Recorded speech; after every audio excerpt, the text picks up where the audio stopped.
Good evening, cats and kittens, pups and pooches. That's M3 sitting in for what used to be Susie Q96.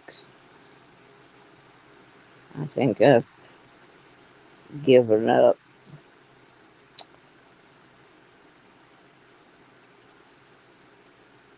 I think my body's given up. That's actually what's happened here. But mentally not in a good state of mind either. Uh, it really does me a lot of good when I look up there and see live and there's like a 0, meaning that nobody is in my channel. So, anyway, I have not been on. I took a very bad fall last week doing something that I had no business doing, but since I couldn't get anybody to help me, I didn't have any choice. I'm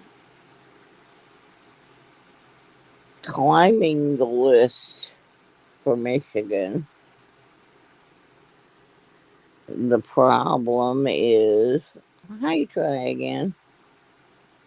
That, I mean, I have the money to get there, but I don't have the money to be secure for the first couple of months that I'm there. And assorted people have said, oh, we'll help you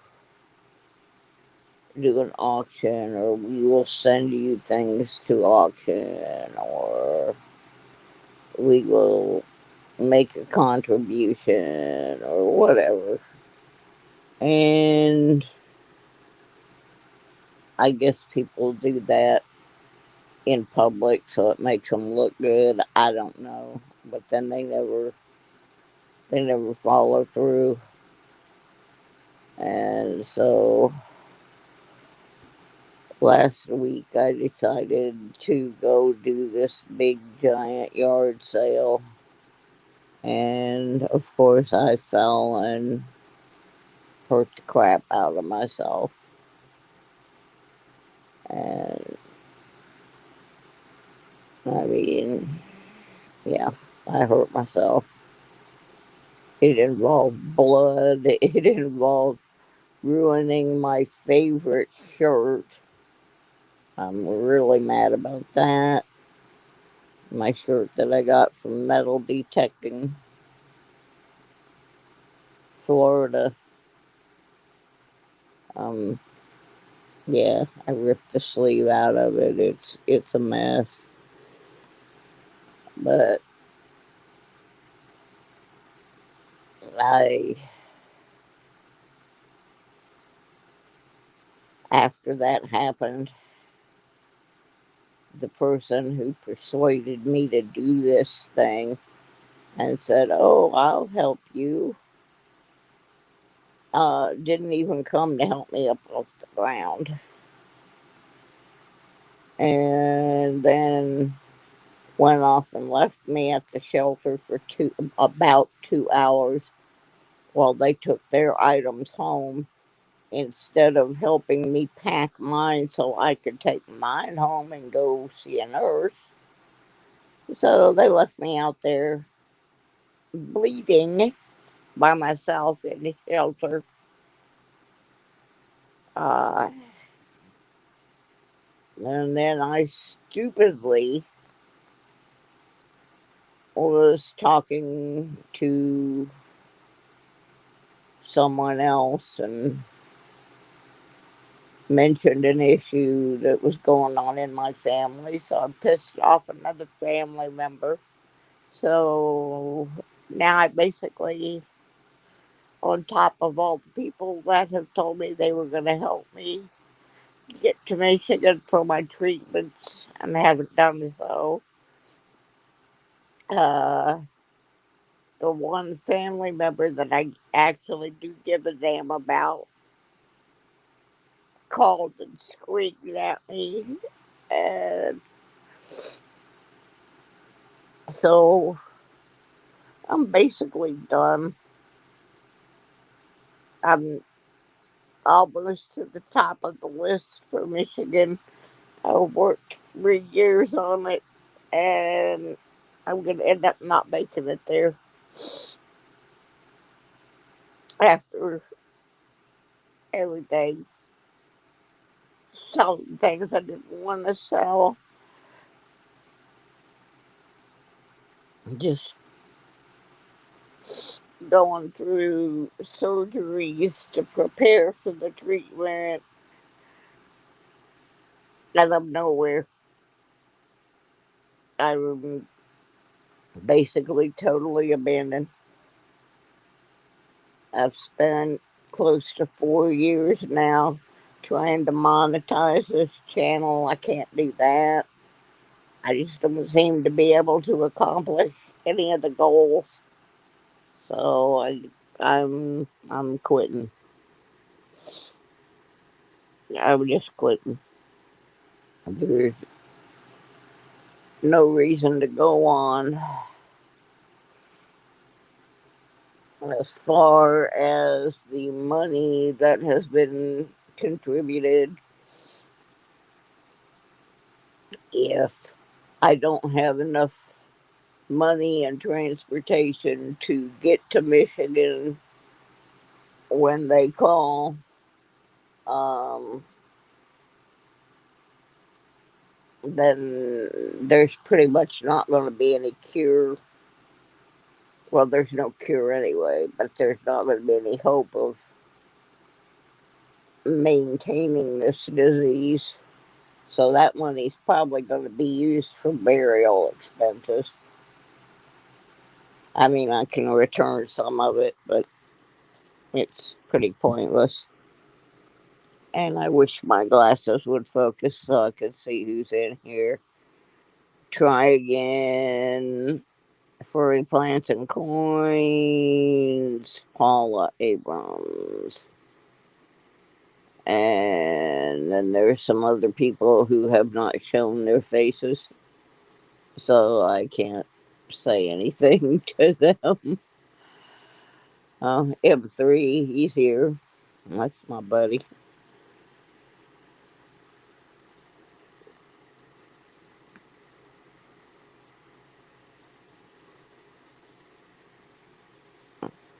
Yeah, see, my problem is not the number of people that I have in my channel. I have the people. I don't have the watch time because every time I start building watch time, I get sick or something happens like what happened on a Saturday, which was that I fell. I was told I needed to park my car up at the top of this hill. So I parked it up there. And I didn't think about now how am I going to get my car when it's time to leave. So when it was time to load the cars up, I got nobody helping me get up the hill. So I'm trying to walk up the hill. Well, the driveway of this hill was asphalt and gravel. I made it almost to the top, and I still have the remains of that sprained ankle. And the ankle folded under, and I basically started falling down the hill into a big rock garden. And I ripped my arm open, and I hit my head on a rock, and I messed up my ankle, I messed up my hip. I've got a bruise on my hip the size of a basketball, and I'm very lucky I did not break it. But I think what's bothering me the most is the lack of support from my own family. That that just sucks.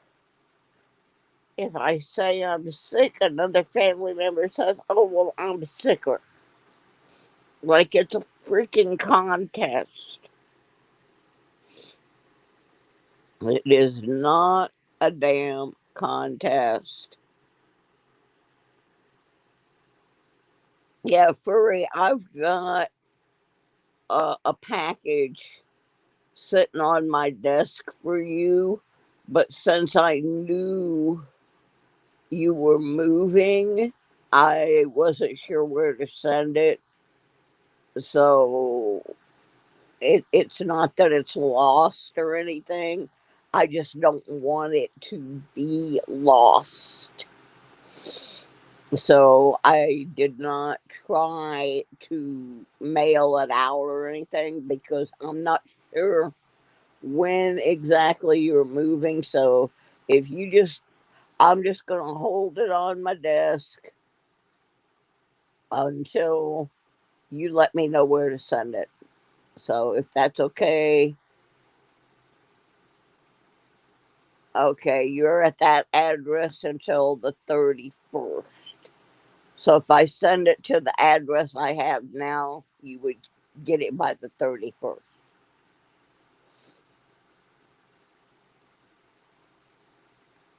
I'm trying to, I'm still working on the giant Doug Harding package.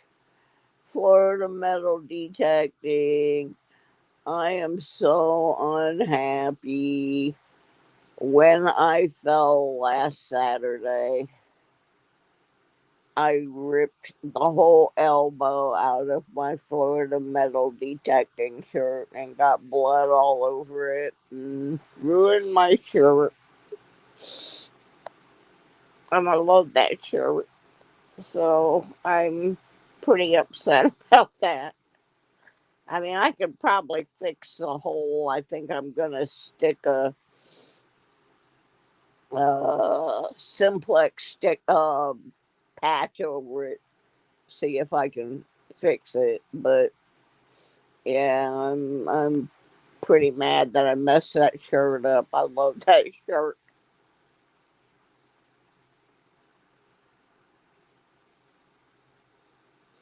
You got that right, Jim Steele. I mean, I'm at this sale. Oh, and I finally just told this family member, I'm done. You have backstabbed me one time too many. I'm done. I mean, I guess she thinks I'm deaf or something, but one of the things she did is went down to the rec center and signed up for the annual Christmas uh, craft show where we normally set up next to each other because that way we can watch each other's booth. Well, she knew that I had just gotten my application in the mail and was going to go down and put it in. So what does she do? She goes down, puts hers in, and puts her friend in my normal space. I mean, just little backstabby things like that that I'm really tired of. When did you plan on going to Michigan? The answer to that question is when Michigan contacts me and says my apartment is available. Now, right now, at least upon my last check, I am number 16. And that sounds like pretty far back. but I've been jumping 4 or 5 every week. So number 16 means probably about a month. Yeah, I'm looking at like the end of October, first part of November. And then I got a letter from them yesterday. It was just a little survey thing that you're supposed to fill out and send back, saying, do you still want to be on the waiting list? You know, and you have a certain number of time. I think it was 10 days to respond, and if you didn't respond, they kick you off the list. So I've already mailed mine back. You know, heck yes, I want to be on the list, and I'm hoping a few more don't send them back on time, and they will get kicked to the end of the list. Now, this is why I was out doing this stupid yard sale last weekend, is because I got, first of all, I don't have enough money. I mean, I do, but I don't. And what I mean by that is I have enough money to get there. But what I don't have is if I get hit with any deposits, or, there's going to be things I'm going to have to buy when I get there.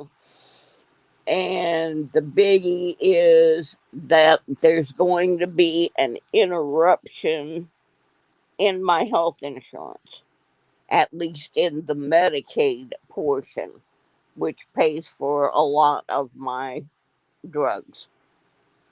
So, because of that, I have to have extra money, beyond what it's going to take to pay the rent and of course, the truck and the gas and all that. I'm going to have a cushion of money to last me about 60 days until everything gets put back into place. And so, you know, I don't know what it is. I guess I'm just obnoxious and people don't like me or something. But I have seen the coin community and the detecting community jump in to help people with far less problems than what I'm having right now.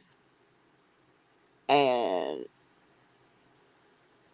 um,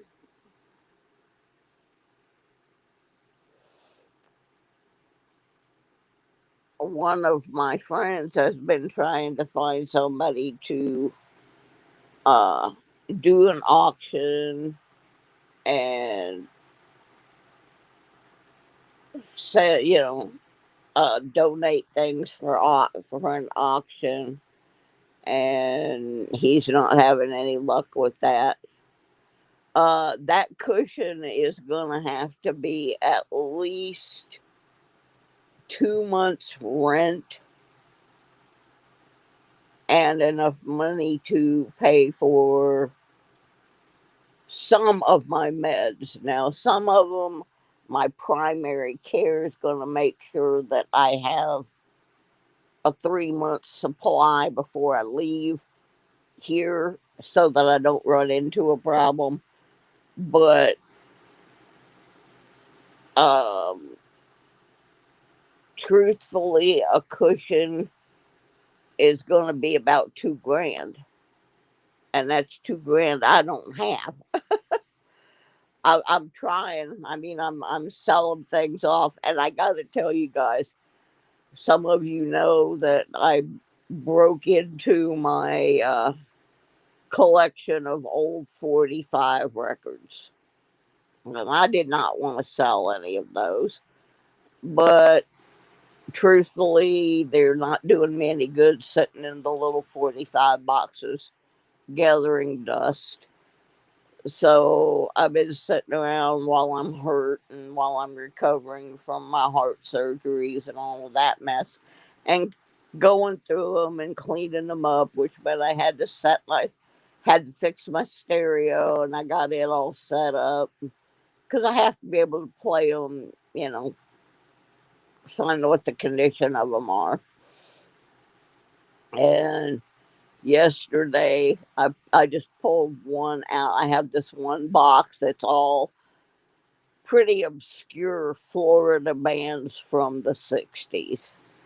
And I just pulled one out. I didn't even, I wasn't looking for any particular band. I just said, okay, I'm going to pull one of these out. And uh, so anyway, I pulled this one out and I was talking to a friend of mine that lives in Texas. And I I said I have searched the internet, all of the vinyl record sites. I said I can't even find this record on any of the sites. So I said I'm just going to put an absolutely absurd price because I can always go back in and edit it down. And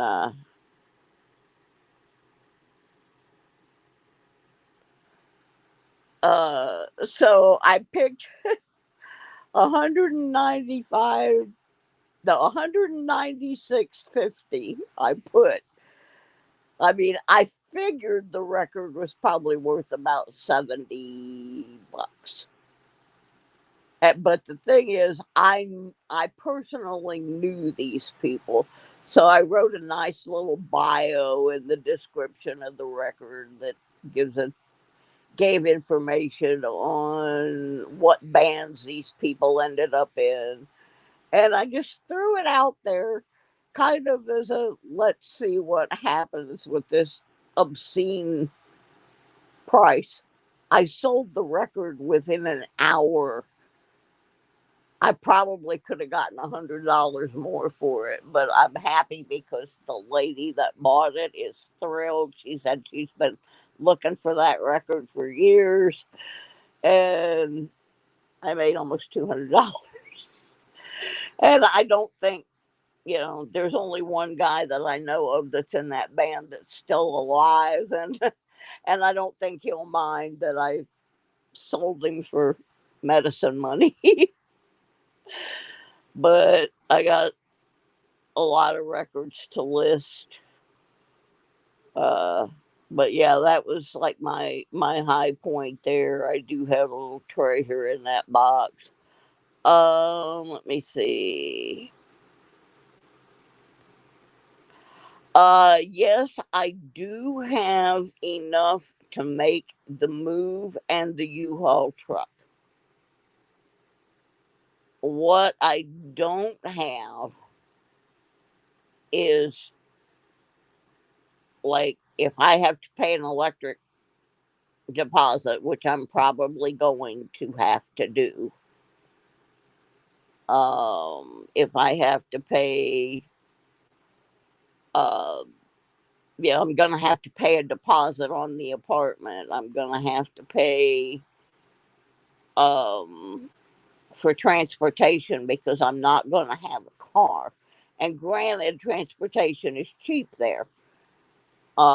There's a lot of things that I am getting rid of because they are just not worth moving across the country.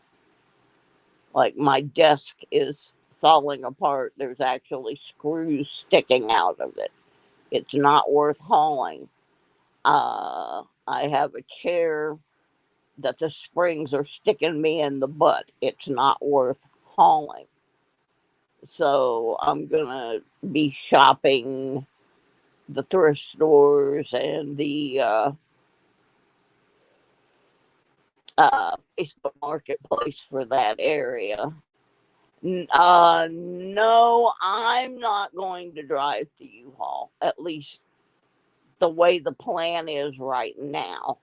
I may have to, but it won't be the first time I've done it. However, I will only be able to go about 150 miles a day because that's all my health will allow me to do. But when I went from Michigan to Florida, I drove the U-Haul. I can drive a U-Haul. I have no problem. I used to live in a motorhome. My problem is with my health being what it is, I can't drive, like for a long time. I could drive about 100 miles, then I'm going to have to stop, you know. So when you rent the truck, it's like 6 days.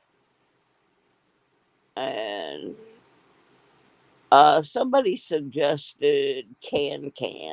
Well, um, I used to go on Can's channel quite a bit, and I don't have a problem with Can.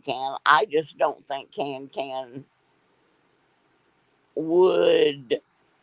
Um,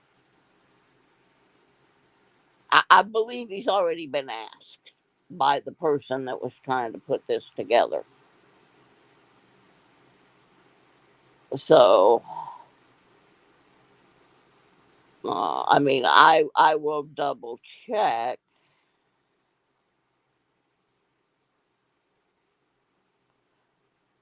Um, I am driving from Galax, Virginia. And no, I'm not going all the way to Cairo. I'm actually going to Grand Blanc, Davison area, which is east of, it's kind of southeast of Flint, but not into Detroit.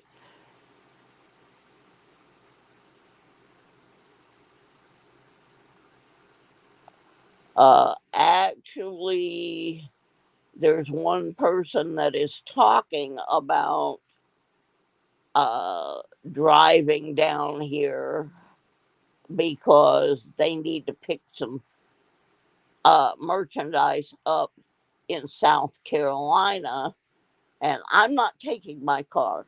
My car is trash. My car has a, a leak that we can't stop. It has it takes more stop leak to run my car than it does gas. And it's got almost 250,000 miles on it, so it's not going with me. So there is one person who is talking about they need to go to South Carolina and pick these items up.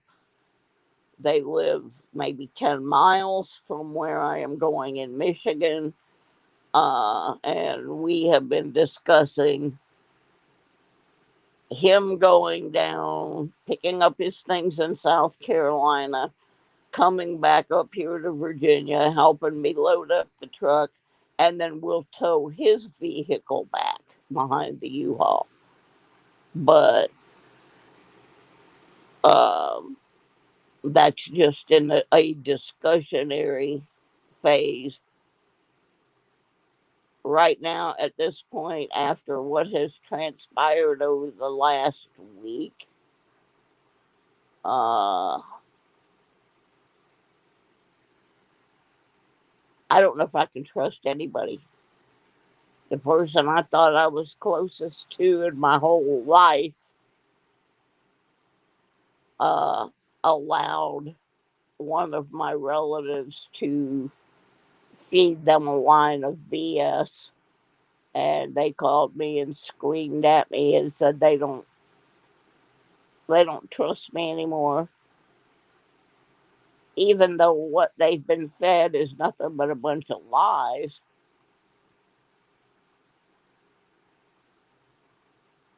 Yes, Davison, Michigan. Yeah, I have a ton of friends in Michigan. That's one of the positives of this. There's only 3 places in the country that even treat this crappy disease that I have. They treat other forms of this disease, but they're not researching it. There's no clinical trials or anything for when it gets in the brain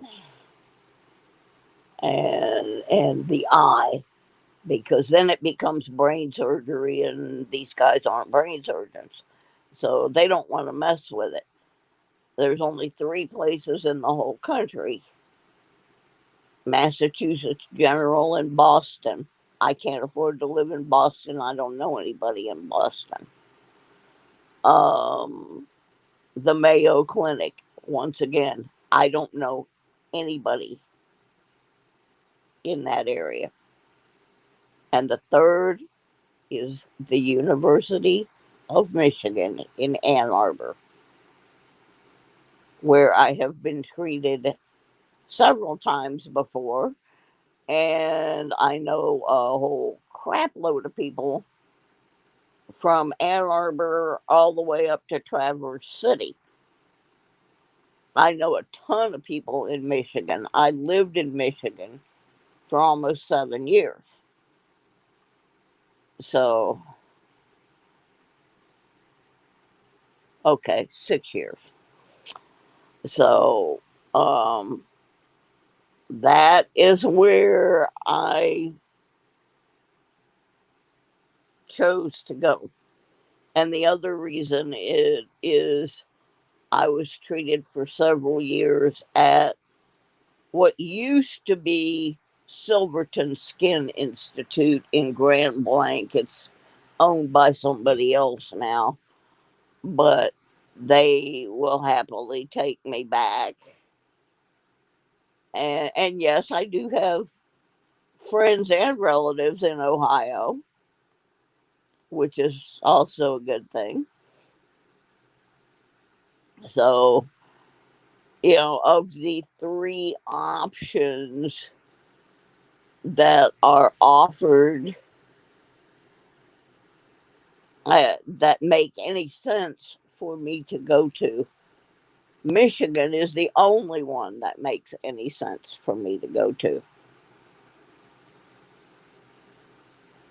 I mean, I have friends and family and the band I work with. It's been really hard for me to work with the band and not be there because we don't have our merchandise person anymore. And right before I left, I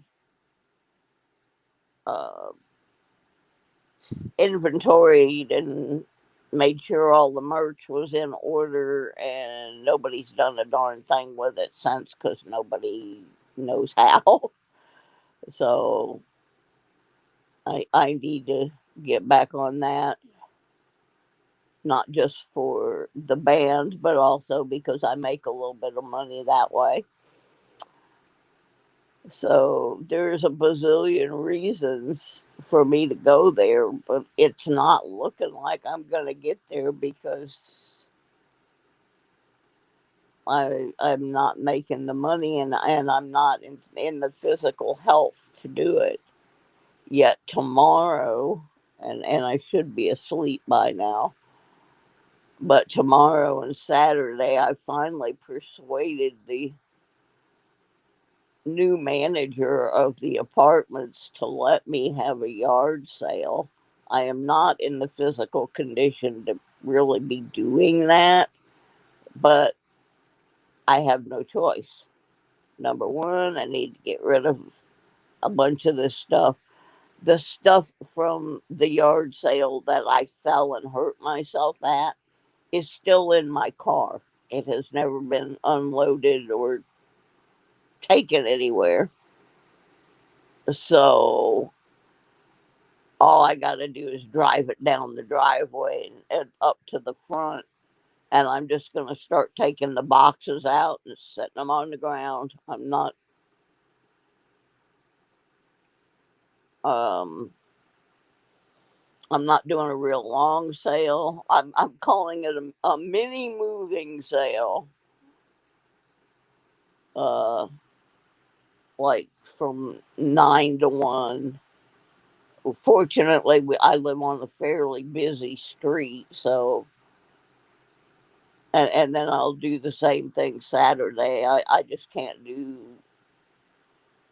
real long sales, but I mean, a lot of the stuff, if I get a quarter for it, I don't care. It will be gone and I will have some money.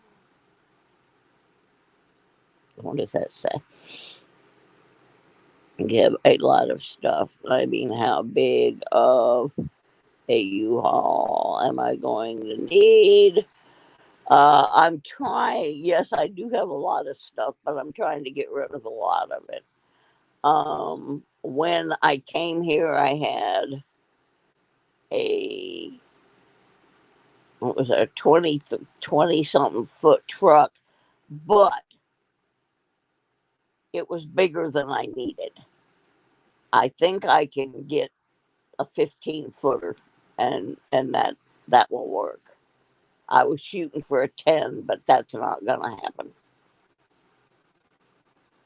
And but I am getting rid of, like, I'm not taking the chair. I'm not taking. I don't have a couch that has to go. I don't have appliances that have to go.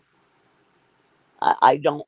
I have a bedroom set. I have my music equipment. And a bunch of boxes with books and you know that kind of stuff. I've been trying to uh, get rid of a lot of stuff, but I will tell you that when I moved from Florida to Michigan, I got rid of a lot of things that I wished I had not gotten rid of. So, how far am I from Roanoke? The whole other side of the state, like 5 hours. I am way down. I am almost in Tennessee. I am 70 miles east of Bristol, Tennessee, way on the southwestern corner of the state of Virginia. Right now, I am so miserable and I feel bad. I haven't been doing my shows and I haven't even been saying why. And it just seems, I mean, I really hurt. I mean, it is a struggle for me to get up and just walk around. And then there's the emotional part of it, the mental part. You know, you got to bear in mind, folks. I just went through 2 heart surgeries. Uh, I have fallen twice, and this one was really bad. And then Mikey died, and then 2 members of my family who can't stand each other have put me in the middle again.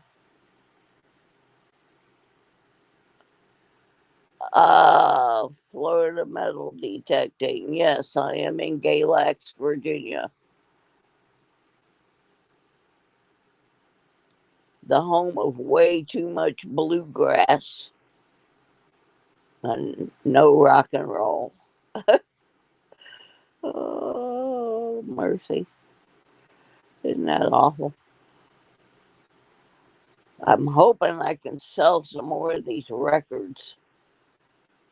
I, but it's very time consuming to sell records because in order to sell records, you have to clean the records Then you have to play the records and find out if they skip or, you know, if they're in good shape, bad shape, because they can look like they're in good shape and sound like crap.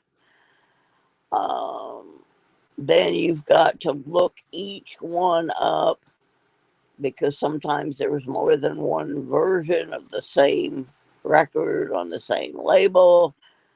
And then you've got to go in, and it takes about a half an hour on eBay to write a description of a record because they want so freaking much info. And I tend to rate mine lower than what they really are because I don't want people sending them back saying, oh, you sent me a bad record. Um, but it takes a while just to sell one. I think I've got 3 listed so far. I found an interesting record. I did not realize that it was not the original, but I found a copy of Sonny and Cher, I Got You, Babe. But it's not the original. When I put it on, it was a live recording, and I'd never heard that before. So I got to look it up, and you got to find 2 or 3, look at 2 or 3 sites to try to find out what they're worth, and then see if you can find any that have sold recently. And it's a lot of work to sell them, but I had pretty good luck with that first one. I just picked a random number out of the sky and sold it. So anyway, the other part of the emotional thing is,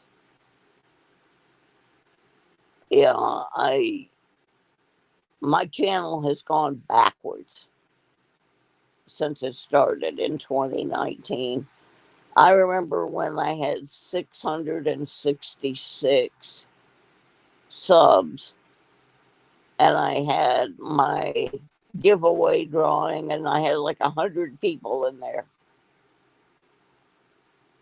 And now I am lucky if I can get 10 people in my channel. And God bless you guys, because it's you same guys all the time, and I love you for it. And I'm sorry I did not say hi to Scott Jarvie. I just realized Scott was here. Thank you for being here, Scott.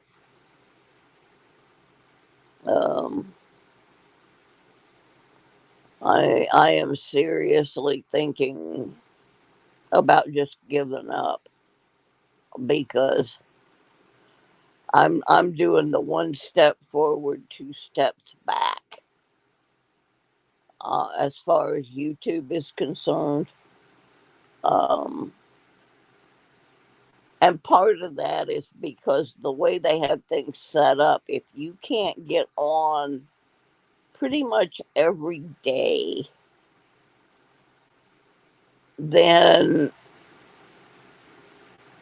your view hours scroll off.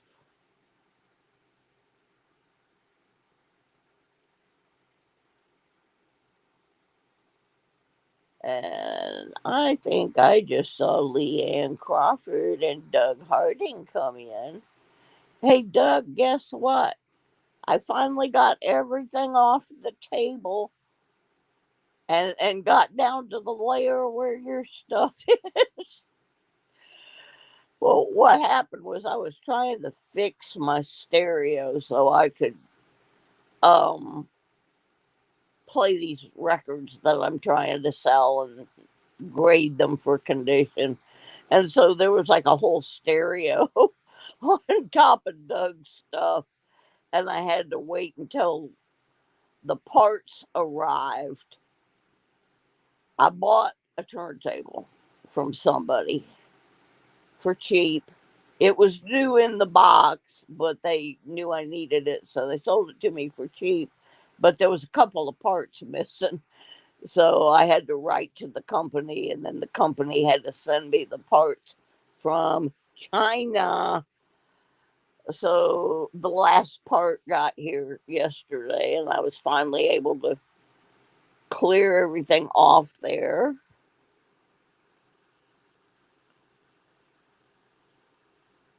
You see, I don't know anything about TikTok. I really don't. So, uh, anyway, oh, hi, Mike the Greek. So, anyway, Doug, your stuff will be coming soon.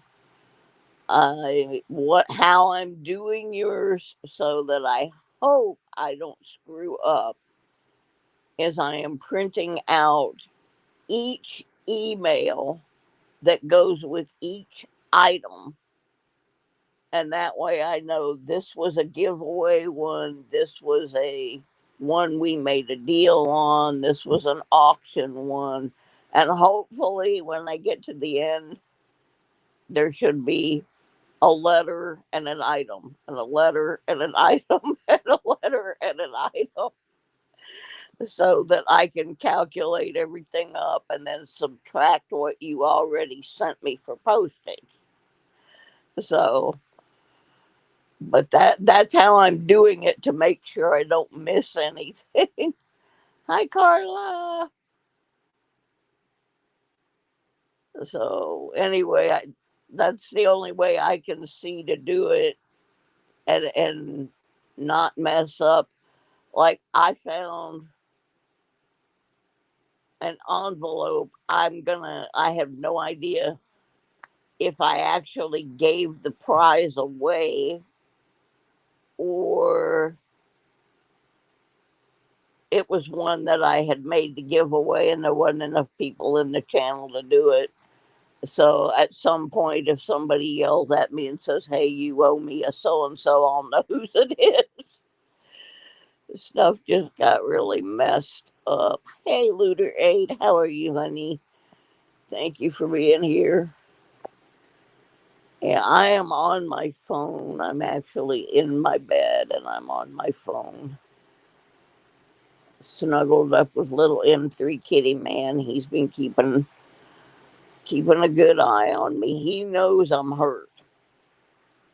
I can tell he knows because he goes and he'll like nuzzle up right next to the bad wounds, and very gently, you know, be doctor.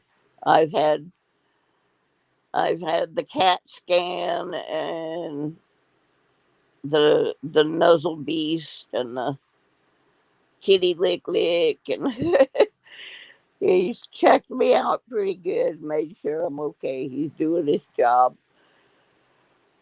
But yeah, it was just really disappointing to have both of my siblings don't like each other. And I know why, and I'm not going to discuss why, but I don't want to be in the middle. I've been there before. It's not pretty. And I'm I'm very depressed about it because I try not to treat people that way, especially if they are not well. And I'm not well, but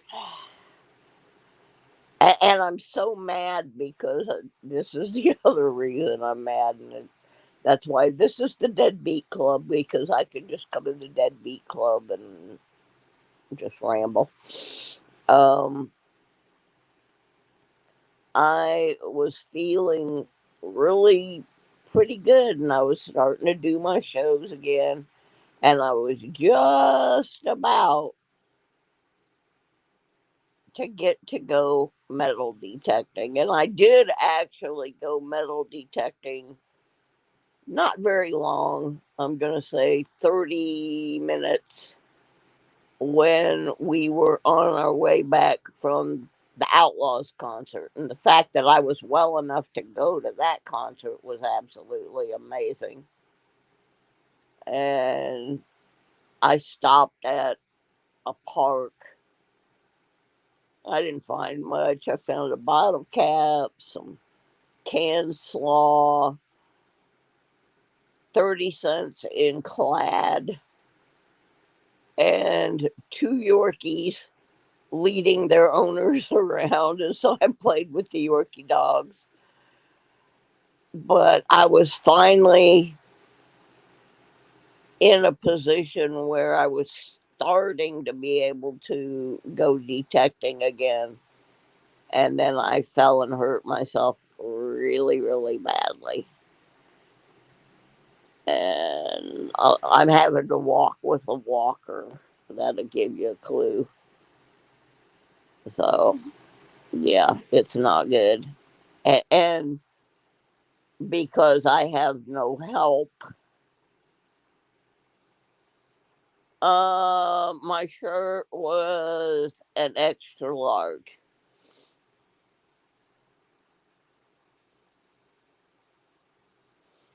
because you had sent me a large and an extra large, and I liked the length of the sleeves on the extra large. Were I mean, that sure is just like the most comfortable shirt ever. And then I gave away as a gift away. I gave away the large. I think Cynthia Swearingen got that. But the one that I kept was the extra large. Like I said, I think I can put a patch on the elbow, but it just made me mad because this is the second time I messed that shirt up. I was in Walmart one day and they were resetting the store. And when I'm in Walmart, I have to use one of the Amiga carts because the store is just so big. And I came around the corner to go in the register, and I got my shirt caught on the one of the end cap racks that they did not have anchored down yet.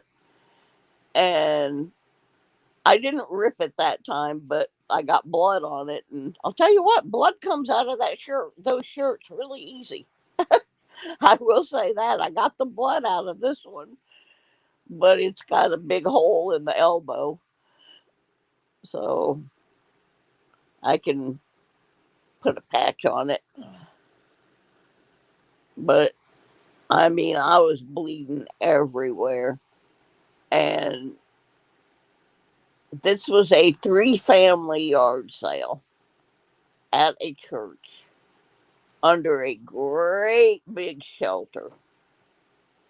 And then one of the church ladies also came. I don't think they'd have ever got me up off the ground if the church lady hadn't shown up. But of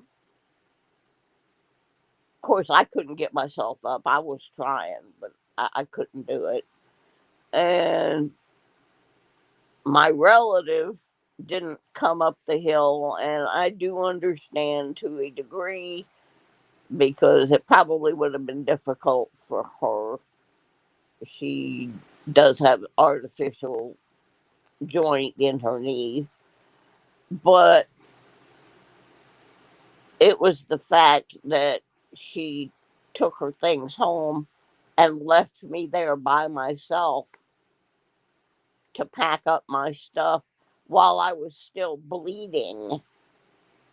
I mean, I could have passed out from blood loss, and you know, I just didn't think it was a good plan. But anyway, this other couple, God bless them, they were trying to help me. And the lady I know has just had back surgery, so she had no business up there trying to pick my 180-pound butt up off the ground. So thank you to Leah and Ray for coming up there and trying to help me. And then I had an idea. I had seen a walker in the church when I wanted to use the bathroom. And I said, hey, why don't you go get that walker and then I'll have something to hold on to while y'all pull me up. So one of them went and got the walker. And in the meantime, a third person showed up. And with the three people and the walker, they were able to get me standing back up. I wasn't super. I just couldn't get my footing on this gravel. And I was afraid I was going to fall down again. Florida Metal Detecting, you rock. Because I love that shirt. That is like my favorite shirt. And now, especially that it's getting a little cooler, but the sun is still shining. And I have all these skin issues. That shirt is just like, that is my favorite shirt. And I was sitting there crying because I messed up my shirt. Which I know that sounds stupid, but it was just on top of everything else. And I really didn't make as much money. I had been told that um, I should easily make $200 at this thing, and I didn't even make 100. And it wasn't that my prices were too high. At least I don't think so. I think it was we didn't have up enough signs. We were late getting set up. I mean, there was a number of reasons, but um, oh, and the other thing on top of all of that other mess, the same week that Mikey died, um, Medicaid. Well, it wasn't really Medicaid, but the company that Medicaid was paying to have my nursing care come, uh, they canceled my nursing care because of, quote, scheduling problems.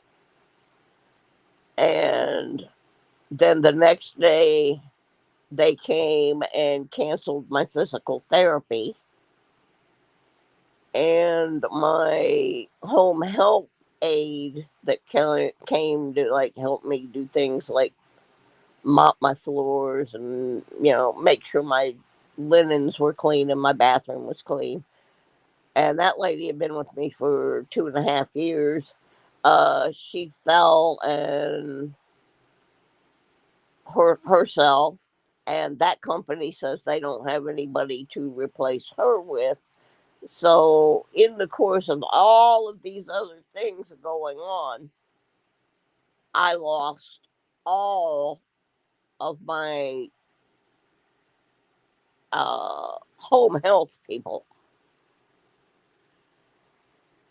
And then, of course, I told them when they took the nurse away, they said, well, we don't see enough um, wrong with you for us to be sending the nurse. I'm like, excuse me, I have 9 autoimmune disorders and a tumor in my eye that is wrapped around my optic nerve and going into my brain, and a zillion skin tears from taking uh, blood thinners, and I don't have enough wrong. to warrant having a nurse twice a week. I'm like, y'all got to be kidding me. Well, I ran into a nurse from there and she told me what was really going on. And what's really going on, I'm going to do a whole video on this just because I'm so angry about it. Because if it's happening to me, it's happening to other people. When it started getting close to this government shutdown thing, and I don't usually talk politics, but when it started getting close to that, a lot of these agencies are funded by the federal government.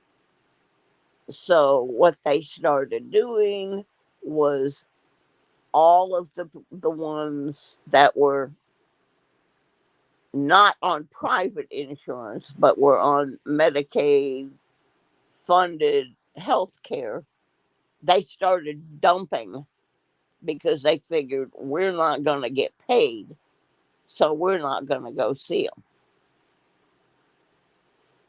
They dumped that. This particular company had 5 people in my building, only one of whom has private insurance. The rest are all funded by Medicaid or other social services through the federal government. Every one of the ones funded by the federal government were dumped because those companies figured they weren't going to get paid if the government shut down. So let's just dump these people and we don't have to worry about not getting paid.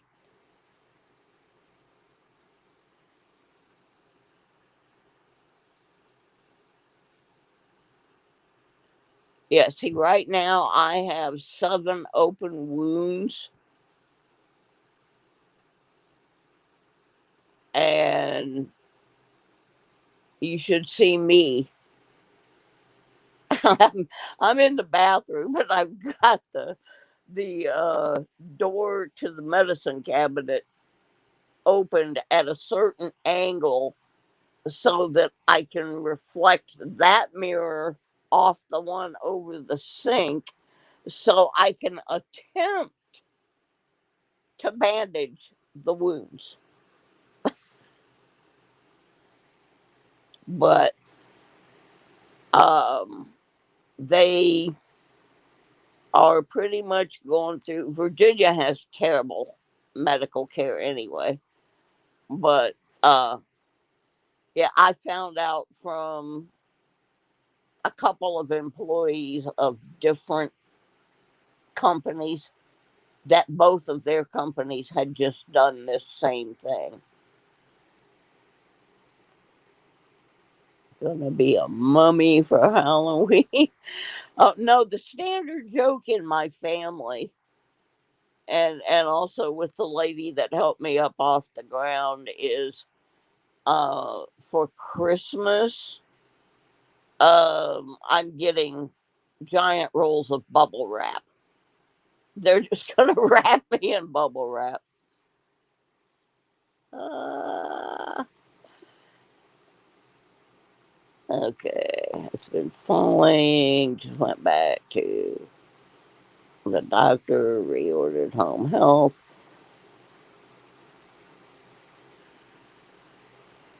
Well, I just had 2 heart surgeries, one in June and one in August. And the one when I went back in August, they discovered that I had another blood clot. The implant they put in stopped the blood clot from getting into my heart, which was a good thing. Thank you, Paula. Love you. But, and then I had just had that gallbladder thing, and then I fell twice. Then they had just started the physical therapy. I only had 3 PT sessions before they came and cut me off. And I had my, I have two care coordinators. I have so many things wrong with me that my insurance company has two care coordinators assigned to me. And they sent us the list of all the agencies in my area that take their insurance. There's only two, and those are the two that have already dumped me. So what do I do? So then yesterday they called me, and this was with the one of the agencies, said we have a gal that is available for just a few hours today because her regular client canceled. Would you like us to send her over? And I'm like, let me see. I haven't had any health care over here since August 31st. Yeah, how about you do that? If nothing else, I can get a shower. They don't even want me to get in the shower if there's nobody here because I could slip and fall. So I said, well, yeah, send her over. At least I can get a shower. And this gal was amazing. She was here 2.5 hours. I got my shower. She did my dishes. She stripped my bed, did my laundry, swept my floors. I mean, this girl was amazing, and I wish I could have her every day. And I did call them and tell them that because what they told me was we can only hire as many people as we have clients approved for. And I said, well, then you have failed as your job because I am an approved client for up to 30 hours a week, and you have not sent anyone here since August 30th. And they're saying, well, we can't find anybody to hire. And then I find out from a couple of people that I know that don't work there anymore, but they have friends that do, that they've got 5 people waiting to be assigned to clients. So they're just flat lying. So I've just got a lot on my plate, and that's why I'm not doing my shows. Uh,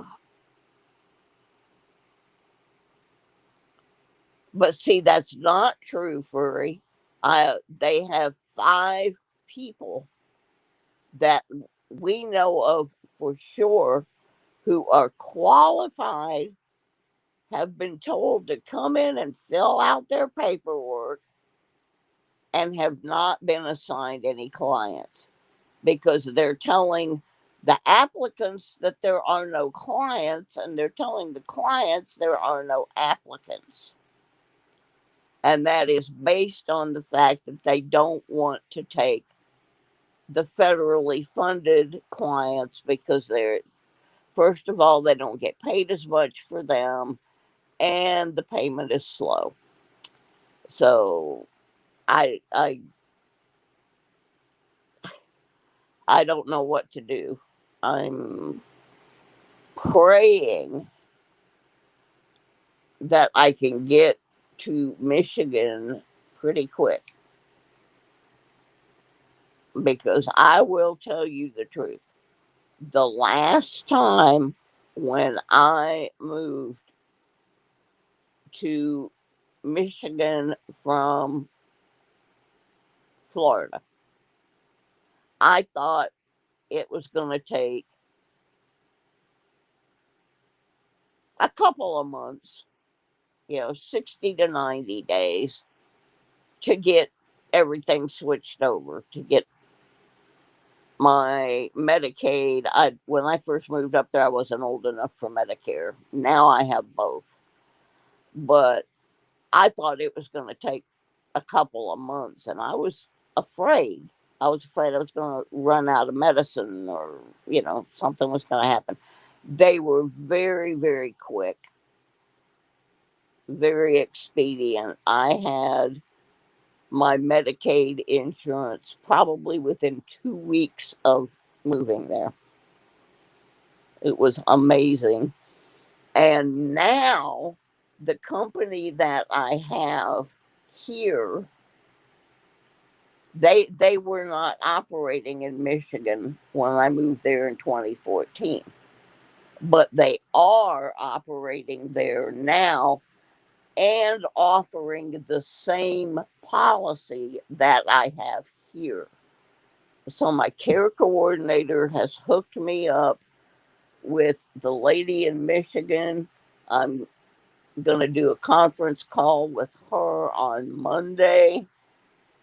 And so hopefully, what will happen is as soon as I have a legal address in Michigan, she'll be able to switch me right over. And hopefully, I won't have a gap. We can only hope.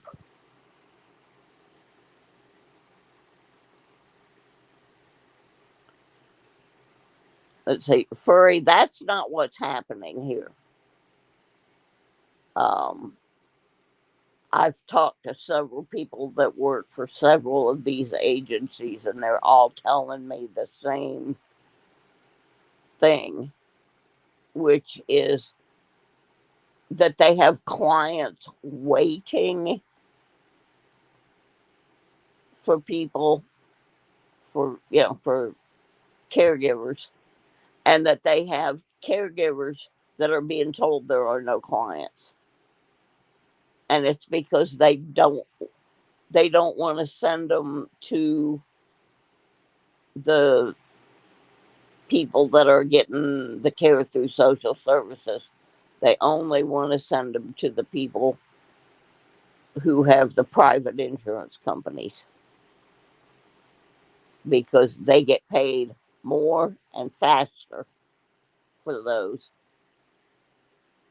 I mean, my doctor is like, my doctor got mad at me today, and then realized that what I was telling her wasn't my fault. I said, look, here's the list. Call a couple of them, see what they tell you. And then she texted me back and she said, my apologies, you were right. And then the other issue that's going on is we only have 2 drugstores in this town. And for the last 3 months, one of my medications, I've been having a really hard time getting. Either one or the other will not have that medication.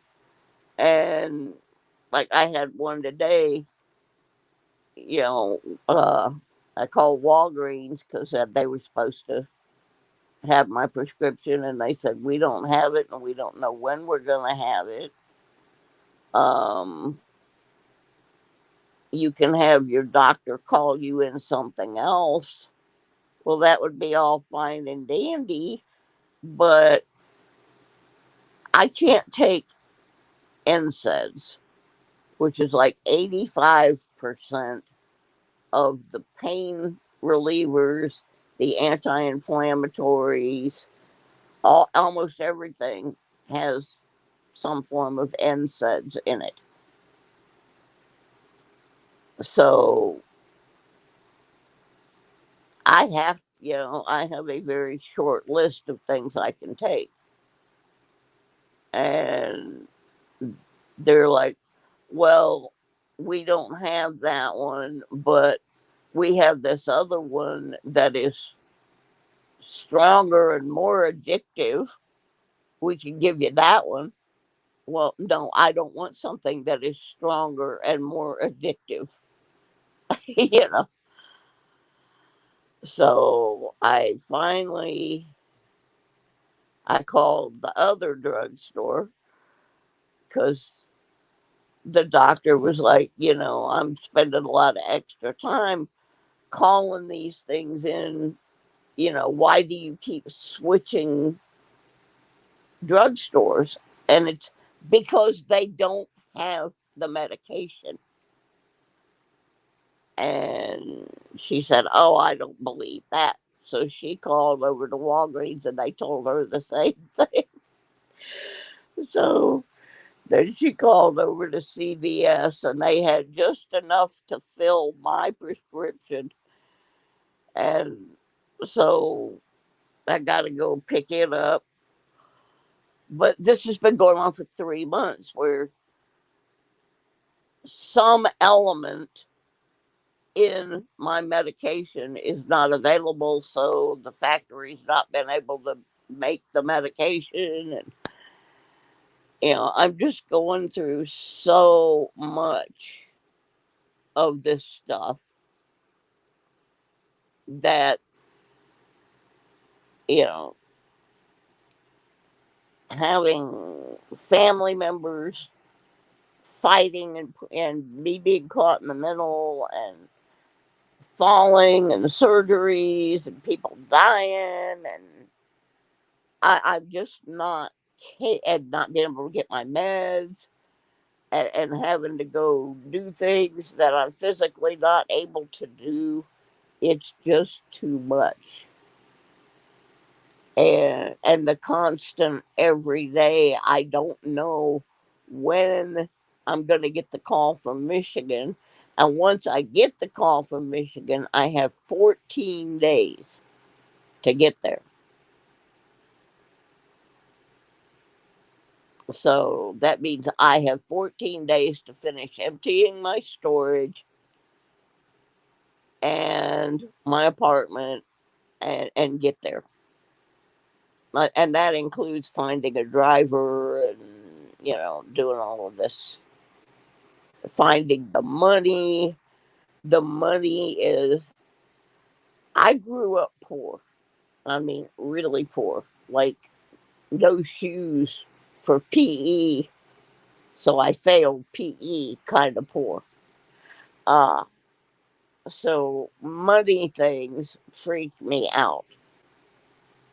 I don't have to be rolling in money. I just want to make sure I have enough money that everything's covered. I don't want to get to Michigan and find myself living in a cardboard box under the interstate with my stuff in a storage. And then I also have M3. So now one of the positives, another positive about Michigan, it is legal. Marijuana is legal in Michigan, not just for medical, but also for recreational. Now, I can't smoke because of my pulmonary issues, but I can eat them little gummies and maybe get off of some of these heavier drugs, which that would be a wonderful, wonderful thing. Uh, it leaves you to not be able to give anyone a 30-day notice. I don't know. Well, I'm exempt from the 30-day notice, and I have that in writing from the district manager of these apartments. So I have done that. That I've got it. It was a big fight. Took a long time, but I actually had to go through the office that handles the Americans with Disabilities Act. And there is a part of the ADA that is called reasonable accommodation, which means if a senior or disabled person needs to do something or needs something adjusted in their unit that is not an unreasonable request, they have to grant it. Now, this place has a waiting list, so it is not an unreasonable request to let me out of my lease early because they'll have somebody in 2 or 3 days. So ADA told them, hey, this is not an unreasonable request. The lady is moving for medical reasons. And so I have it in writing from the management company of this complex that when I get my notice from Michigan, I am free to go without any financial penalty or anything like that. So that's how you work around that. Well, I'd like to have a bath bomb, but I don't have a bathtub. And if I had one, I don't think I could get out of it. I can get in. But anyway, yeah, as far as the 30-day notice thing, I'm exempt from that. So, and I have it in writing. So, anytime I hear from we also got a new manager who is she started out being kind of nasty to me, but now we're getting along okay. And I keep her informed as to where I am on the list. Hello, Mudswat. I'm just crying the blues because I fell down and hurted myself again. And we're talking about the trying to make sure I have enough money to get to Michigan because the Michigan thing is going to be happening pretty quick. I'm saying within a month. Uh, but anyway, I keep the lady in the office pretty up to date on where I'm at on the Michigan list so that they can kind of see when they need to get a hold of their next tenant so that I'm not, but I won't be leaving them in a lurch where suddenly they're not going to be making any money because when somebody moves out of this place, there's usually, there's a big waiting list for here. So people, uh, people are waiting in line to get in here. So anyway, but yeah, the way to go about that is as far as that 30-day notice thing is to find the office in your state that handles um, ADA.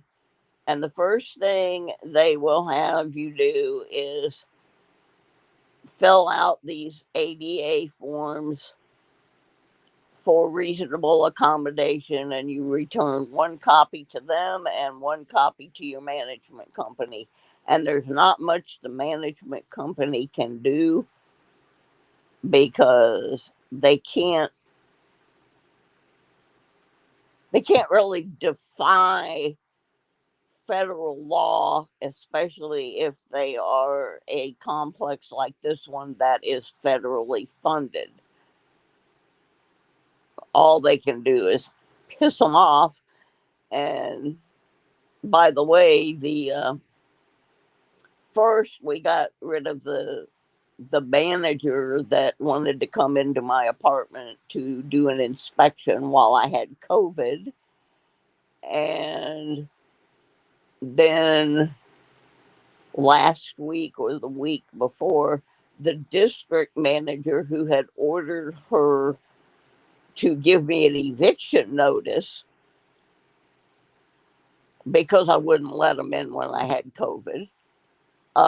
He turned in his keys, so he's gone too. So anyway, ups and downs. I can do the down part real good, Mudslot. It's that getting back up shit. It's messing me up. Uh, I wouldn't mind having a joint right now, messed up or not. I'd fix it. But those things are not legal in Virginia. Oh, different kind of joint. Never mind. Never mind. Yeah, I stayed when we went to see the Outlaws a couple weeks ago. We stayed in a motel and there was a bathtub, and I wanted to get in there so bad, but I knew I wasn't going to be able to get back out. So, and they didn't have a shower chair in there. So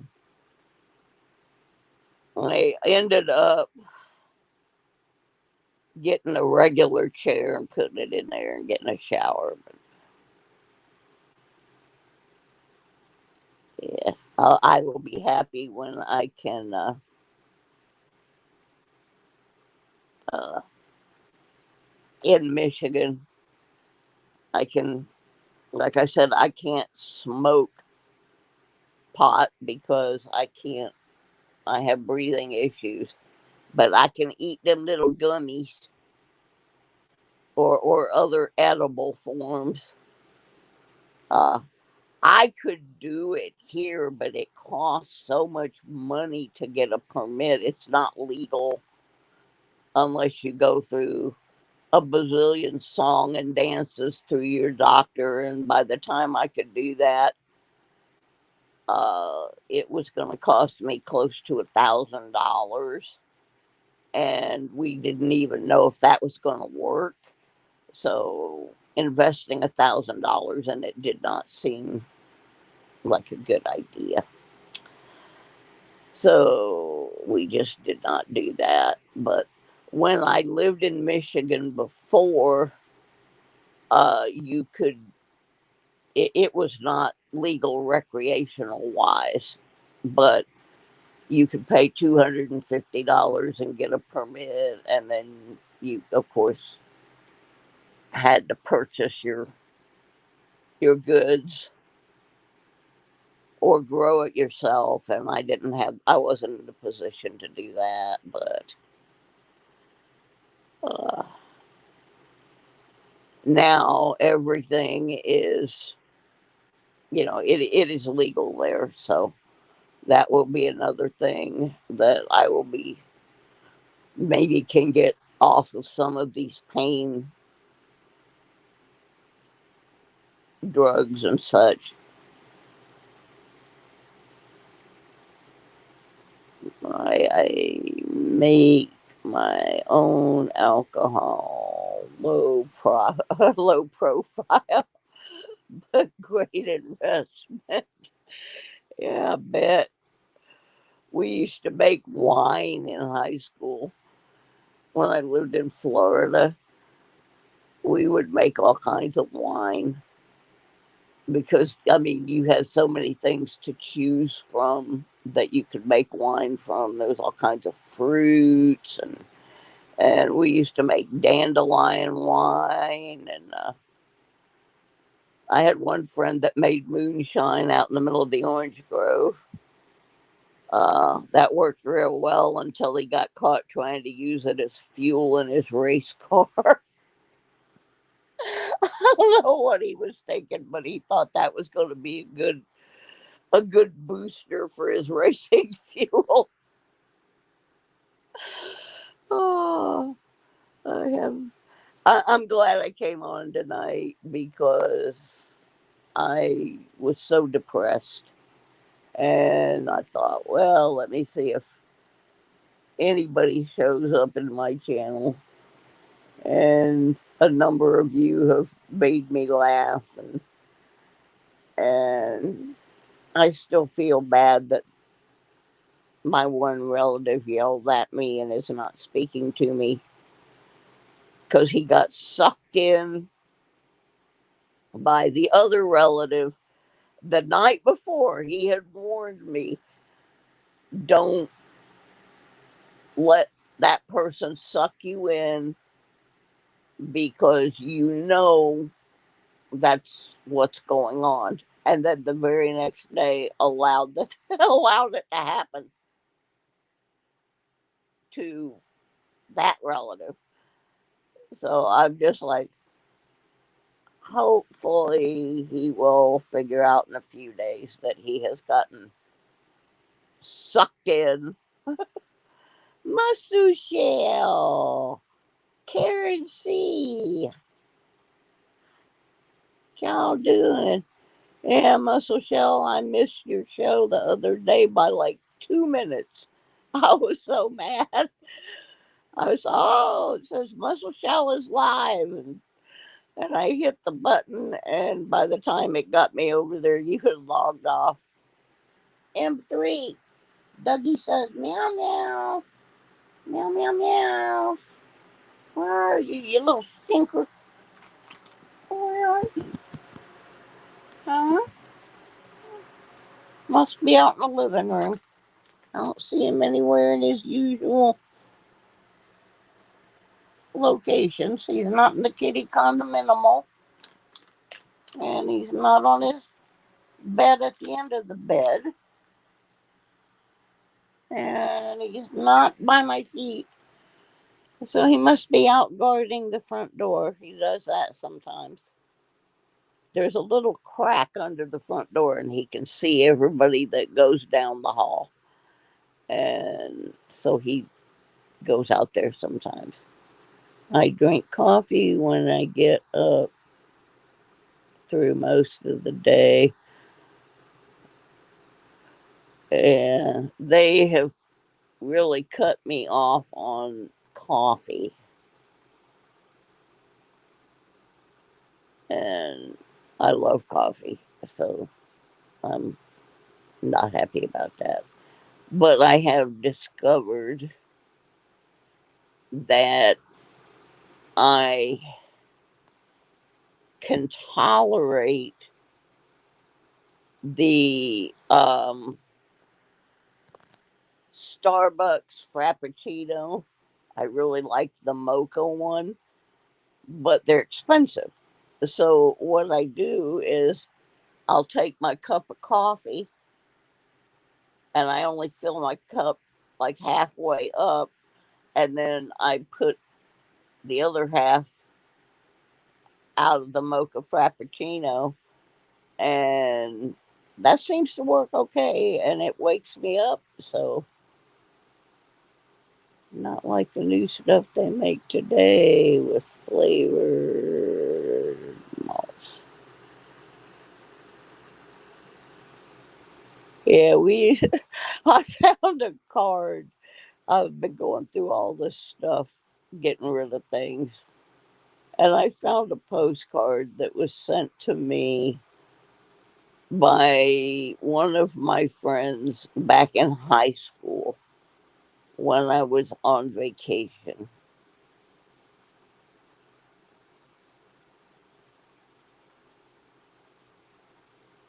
Okay, what is this? Oops, wrong one. I will absolutely get that address. Let me see here if I can remember. On my phone, it's really weird how I have to post comments. There's not a regular comment line. I have to hit the little buttons and then go to send comments, and I'm not sure um, if my night bot works on here, but we're going to find out in a second. If I do keep the channel going, um, I'm going to have to find some more mods. Um,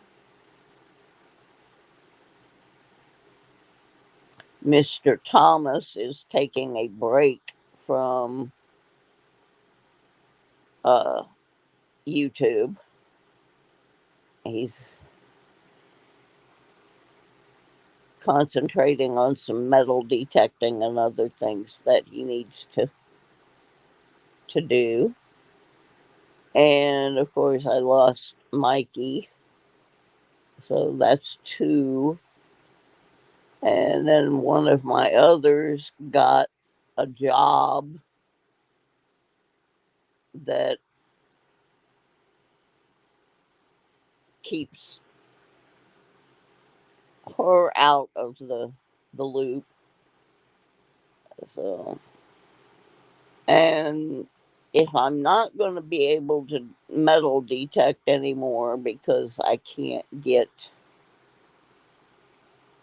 um, my physical therapy and all of that, I can probably still do the coins, but I am seriously considering doing a completely different channel. I don't know how many people would be interested in it, but I'm considering doing a music related channel because I did work in radio and music, and a lot of my friends are musicians. When you look at my Facebook channel and you see musicians on there, those are not, most of them are not fan pages. Most of them are people that I actually worked with, whether in radio or concert security or did web page work for. These are like my real life friends. And I've already talked to a couple of them about interviewing them and that kind of thing, and they're on board with it. Um,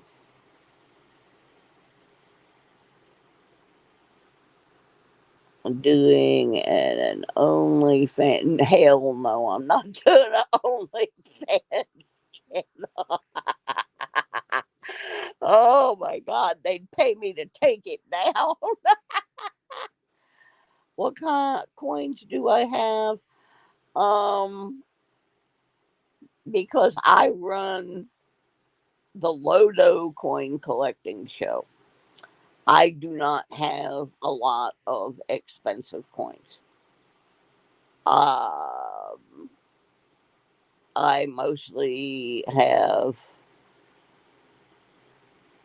it's like I'm not a silver stacker per se. I have some Benjis and I have some things. I collect kind of weird things sometimes. Like, um, I got some Benjis that came with first day of issue postage stamps because I also collect stamps. I am like such a nerd. Uh, one of the reasons I'm such a nerd is I had a very controlling and abusive father who did not let us go out and do things until finally someone from my school came over to my house and basically threatened to have him thrown in jail if he didn't act like a normal person and let us breathe. But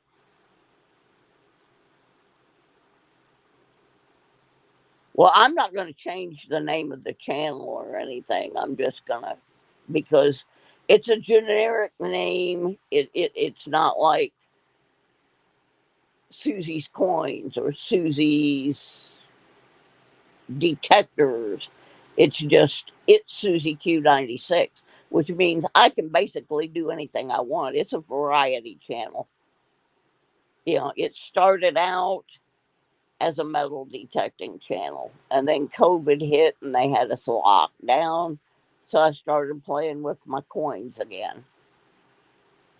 But and then within the channel, I started this other thing called the Deadbeat Club, which I don't know how many people know what the Deadbeat Club was, but it's a song by a band called the B-52s, who just recently broke up after decades. But the B-52s uh, had this song called the Deadbeat Club, and in the song, there is a verse, and I'm going to paraphrase it because I don't know the exact words, but it basically says, going down to Allen's bar for 25-cent beers, putting quarters in the jukebox, playing 96 Tears. Well, 96 Tears is a song by a band called Question Mark and the Mysterians from Michigan that I have worked for. I'm sorry, I'm not supposed to say worked for. I'm supposed to say worked with because I'm considered part of the deal. I'm not considered an employee. I'm considered part of the deal. But anyway, it's the band I work with in Michigan, and it seemed like a real appropriate thing to name a bunch of people just hanging out talking about weird stuff. So that's when you see the Deadbeat Club, it is whatever topic I want to talk about that day. Bud's what my name is Bud. So it's already kind of a variety channel because I haven't been able to metal detect much, and I don't have the finances to collect high dollar coins. I just don't. I'm on social insecurity. So I started this thing uh, where I was filling quarter books with quarters from the car wash after I accidentally almost put a silver quarter in a car wash. So I mostly have quarters and pennies, and I mean I have some other coins. Uh I have some German coins and I have some Mexican coins. I really like Mexican coins. The artwork on them is incredible. And my band is, they are all Americans of Mexican descent. So that's pretty cool. Uh, Sometimes low dollar coins become high dollar coins. I can only hope. I saw the B-52s play at the Oregon Zoo. The best part was watching the elephants dance. I saw the B-52s for the first time. I went to this thing in Tampa. It was sponsored by the Tampa Bay Artists and Writers Guild, of which several friends of mine were members. And we had this thing called the New Depression Ball, where everybody dressed up like you were from the Depression. And it was in this absolutely beautiful place in Ybor City called the Cuban Club. And the tickets were cheap. You know, we were college kids. And they wouldn't tell us who the bands were. They just said there'll be three bands. And so we had no idea. And we really didn't care. You know, it was during Gasparilla and it was, you know, $3-4 to get in. Got to dress up, go to this party. So a bunch of us get all dressed up in our costumes and we go down, watch the parade, and then we went to the party. And the first band was a friend of mine's local band, and they were really good. And I was like, yay, cool. Well, this is great. So then the second band came out, and we're like, boy, these are some strange looking folks. It was the B 52s in their very early stage, and they were just so much fun. They were so awesome. We didn't think anything was going to beat that. And then the third band came out. Now, as a result of this, there was a little article in the newspaper at the end of the year. They always picked like the best of this and the best of that. Well, this particular party got chosen the best public party of the year because following the B 52s was a band that we used to call Mudcrutch. But now they were Tom Petty and the Heartbreakers. That is why they did not announce who the bands were. Because if they had put out there that you were going to be able to see the B 52s and Tom Petty for $3.50 or $4 or whatever it was, that place would have been mobbed. So they just had on the thing like three great bands. And it was three great bands.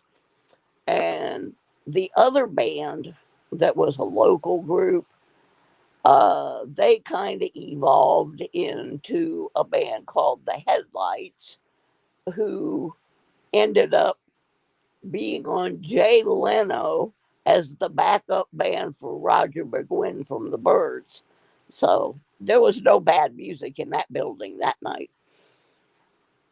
But I have a lot of music experiences and stories, and those of you who have hung around my channel for a while have heard some of them.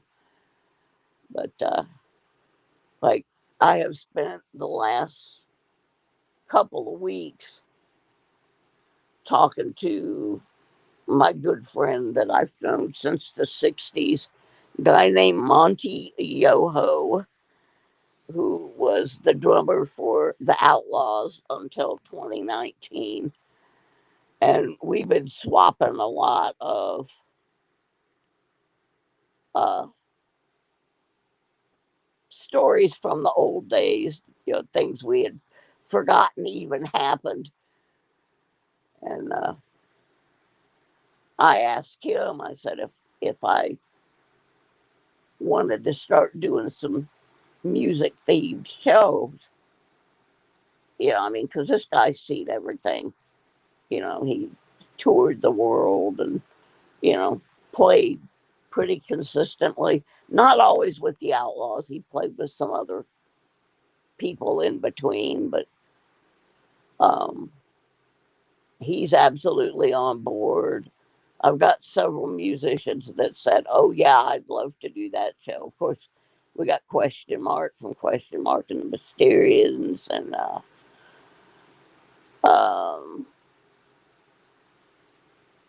one of the guys from Firefall. I've got a bunch of. I'm working on Mark Lindsay from Paul Revere and the Raiders. I really want to get Mark on, but it's just an idea that I had that I may be in the wrong niche with my physical health going like it is. I mean, I don't want to give up metal detecting, but I also don't want to fall down and bust my head open either. Oh, yeah, peace dollars. That's a good one.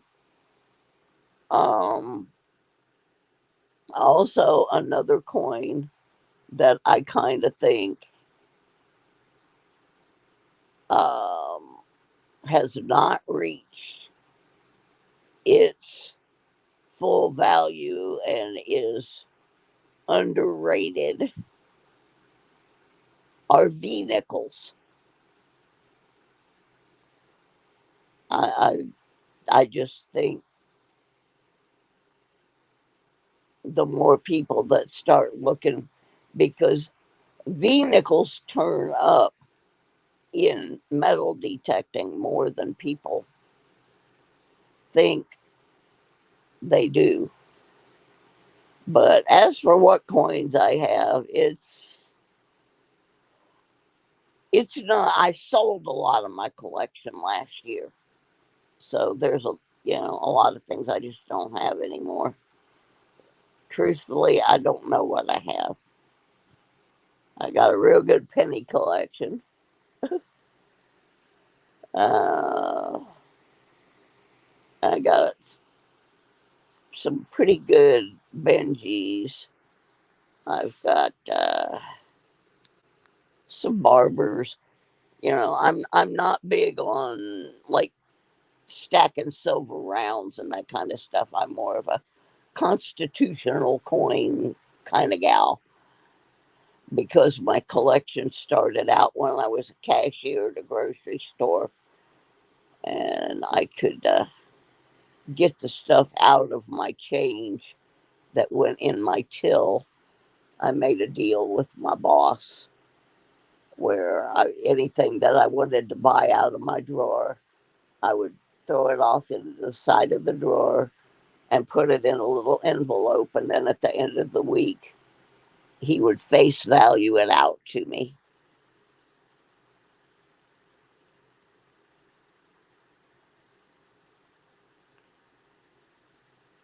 Well, right now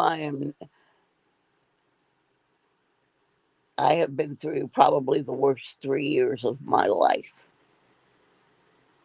I got stuck here in Virginia. I do not like Virginia. I do back when I was here in 2014. I did not like Virginia. Being forced to stay here all this time, waiting for myself to work my way back up the housing list for Michigan and having these 3 and 4 hour trips to 15-minute doctor appointments to doctors who have no clue how to treat what I have has been the worst 3 years of my life. Being separated from my friends, being separated from the things that I love to do, it has just, it has really taken a toll on me. And I am so ready to be out of here. Oh my God.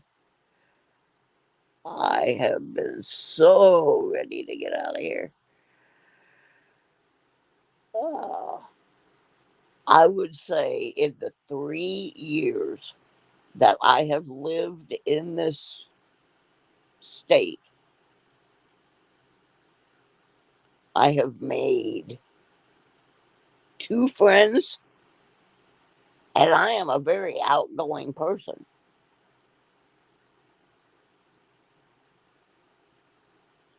Oh, yeah. I loved living in Michigan. I worked with the band. I belonged to a crafting association. I uh, I did all kinds of stuff when I was in Michigan, and I had a bazillion friends. I had a great church. I had I loved Michigan. Unfortunately, what happened in Michigan was that my home, which I owned, I actually was able to buy a mobile home. It was really nice. After I got done fixing it up, it was really nice. But I had my own home with gardens and unfortunately it got flooded. And when it got flooded, the water went right through every bit of the place that had all the electrical things in it. It took out the refrigerator, the stove, the dishwasher, the heat, the air conditioning, the washer, the dryer. It just it split my house in two. So I did not have the money to fix it, and it was October. Yes, a mobile home got flooded. I lived in this mobile home park and I lived way at the back of it. And there was only one other trailer past mine. Now, on the other side of that trailer was a little thing called the Flint River. Normally, I would not have been in a flood zone. But what happened, we had north of us, up in the Upper Peninsula and some of the other areas, um, surrounding states, Wisconsin, Minnesota, they had early snowfalls. Well, when those snowfalls melted off, all this water went into the Flint River. And the Flint River overflowed its banks and took out just one section of the mobile home park. Went right down the middle of my trailer. Oh, yeah, and the water heater. So the people at my church bought me another water heater and we kind of rigged it up. But there was no way to fix the heat and the air conditioning. And so basically, it was a total loss. And so I had no choice because it was winter. It happened the first part, well, the last part of September, and we tried to fix it, and it just wasn't in the cards. I couldn't get help from any of the agencies because it was um what they call a modular or a mobile home. So the agencies would not help me fix it, and a friend of mine said, "Well, if you come back south, um, you'll only be 10 miles from us." And another friend of mine and this family were going to put their businesses together. And I had worked for them before, so I said, okay, I'll go down there because I can't stay here. But it was only supposed to be temporary. Well, hello, David. So I go down there, and the weekend we were supposed to go get my friend Tommy's stuff from Riverview, Florida, and bring it up to the Florida Georgia line where the new shop was going to be. uh, Tommy had a stroke and he passed away. And so that ended that deal. Not to mention the fact that he had been my friend for 50 years and about killed me. Uh, so I decided I was going to go back to Michigan. Well, in the interim, I had sorted through a bunch more family things, so I had stuff to drop off with my niece and my sister, who both live in Virginia in this area. So I loaded all the stuff up, and the idea was I was going to bring them their stuff, stay here for a month or two in a cabin on my sister's farm, and then go on up to Michigan. Well, I slipped and fell and bruised 5 ribs. So that ended that deal. So I said, okay, I'll stay till spring. So I was just getting ready. I was 3 days away from going back to Michigan and had a pulmonary embolism and ended up in intensive care. By the time I got out of there, I could barely talk. I couldn't walk really. Not, I had to go from wheelchair to walker to cane to nothing. All my hair fell out. Um, and the bad part was when I got a hold of Michigan oh, and in the middle of all that, my husband that I've been paying for to stay in the nicest assisted living, he didn't want to come up here with me, so he was in Florida in assisted living. Uh, is taking my money, moves in with a lady that lives at the assisted living, and while I'm in intensive care, divorces me after 25 years of marriage. So, tons of fun happening there. So, anyway, because of the pulmonary embolism, I lost my spot on the Michigan housing list and got moved all the way back to number 257. And I have sat here in Virginia where I can't get proper medical treatment because they just don't, the diseases I have are rare. You got to be in some kind of metro area to get care for them. So I have finally worked my way from number 257 to number 16. Now, what I thought they should have done was just taken the person that was behind me on the list, and then when I was well enough to come, picked me up from there. But nope, they stuck me all the way on the back of the list. And I have been stuck here for 3 years now, just trying to work my way up the list.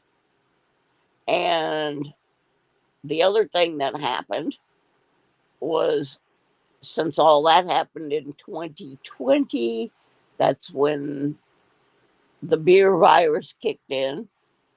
People weren't moving, people weren't getting out of the rent controlled areas, and prices on everything went crazy. So the money I had originally saved for the move to Michigan was no longer anywhere close to what it was going to cost. So it has taken me 3 years, and I still don't have the money all that I need. I mean, I have enough to make the move, but I don't have enough to make the move and feel secure about it. But I'm going to make it.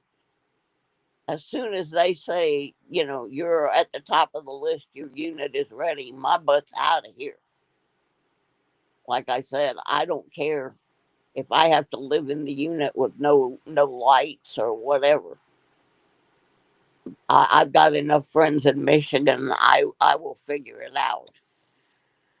My friend from Florida, Tommy, that passed away, one of the things he said about me was that if I really needed to get somewhere, and he was basically talking about Florida at the time, but he said, if you really needed to get to Florida and you thought it was urgent enough and you had no money, somehow you and that car and that crazy cat would be here in 3 days. That I would figure out a way to make it work. Hi, William. And part of that, him saying that, has kept me going on this saving and trying to get the money. My friend Question Mark from Question Mark and Mysterian started a GoFundMe. It has raised a little over 2,000. The Coin Crew, God love them, they raised $1,000. They had a fundraiser early on, and then the rest has come from like people sending money to my PayPal, $50 a year, $5, $10, whatever they can, which I appreciate those people so much. Um, there's a minister I know down in Florida. He and his wife inherited some money. They sent $1,000. So, and then I sold some of my coin collection and my handmade jewelry, and now I'm selling my record collection, and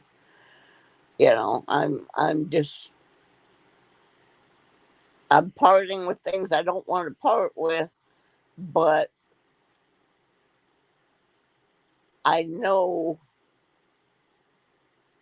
for one thing I have a much better support system in Michigan. I have lots of friends in Michigan. I have a whole second family in Michigan. They're not my blood family, but they're, well, I'll just tell you the story. They are a Hispanic family, and their last name is Martinez. Well, my last name is Martin, which in Spanish is Martinez. So, and we all went to the same church together, and I was always with them. And people would ask, who's the blonde-headed white lady over there with all, with all the Mexicans. And so one of them took me over to one of the tables and said, "Oh, have you met my sister, Susanna Martinez?" So that's my alternate name in Michigan. I have 10 brothers and sisters in that family. and and then I have metal detecting people, and I have crafting people, and I know a lot of people in Michigan. I have musician friends that live there. Um, I do not have a support system here. I also don't have the doctors I need. I don't have access to public transportation.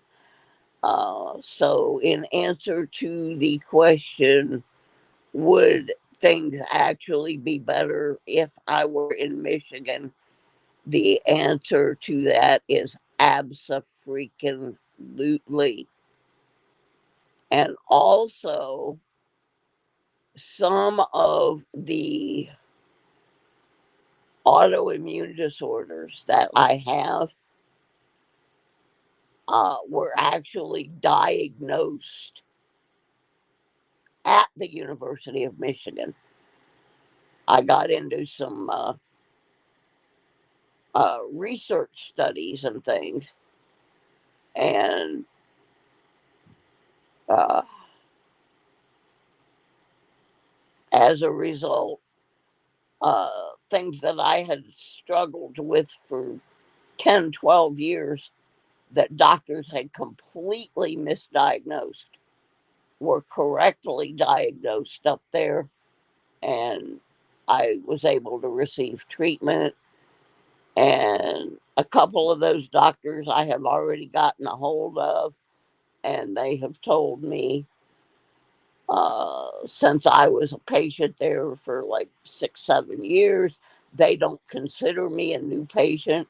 So even though they're not taking new patients, they will take me back because I'm a returning patient. I'm not a brand new thing. And also, yep, that's right, Leanne. I was adopted. They adopted me, and they are the most wonderful people ever. If I called one of them and said, "Hey, look, I got a serious problem going on here," somebody would show up at my house pretty quick. you know, just like what happened when my house got flooded. There were 5 people that showed up within 2 hours to help. We had to like get some plywood and make a floor so I could get from one half of the house to the other half of the house. And we had to get uh, all of the things that could possibly electrocute me had to be disconnected and still leave me some form of light and food, way to cook food. I was cooking with a crock pot and a electric skillet, but I was cooking, you know. But my house was split right down the middle. They did rig up where I could get to one side that had a bathroom and some hot water. But yeah, I couldn't stay there. So, but I did not want to leave Michigan. I loved Michigan. I had a good life in Michigan. Like I said, I had a support system. I had good medical care. Public transportation was good. The first 2 years I lived there, I didn't even own a car.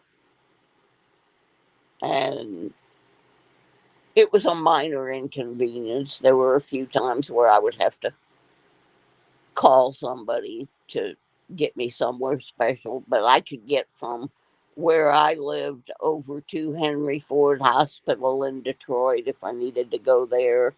I could get to Ann Arbor to the University of Michigan Hospital.